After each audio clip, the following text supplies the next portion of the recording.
Hello, আসসালামু আলাইকুম। সবাই কেমন আছেন? আশা করি সবাই ভাই ভালো আছেন। আজকে সৌদি আরবের দ্বিতীয় রমজান, দ্বিতীয় রোজা। তো আজকে ইফতারি করব।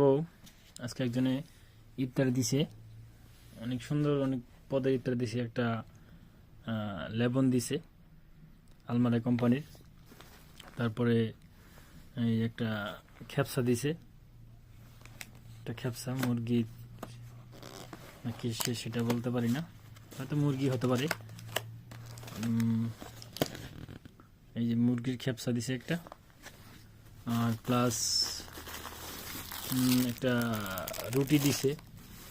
এর পরে মনে করেন যে একটা এই জুস দিছে, একটা জুস। এরপরে একটা একটা পানি দিছে, অনেক কিছুই দিছে। এর সাথে একটা আপেলও দিছে।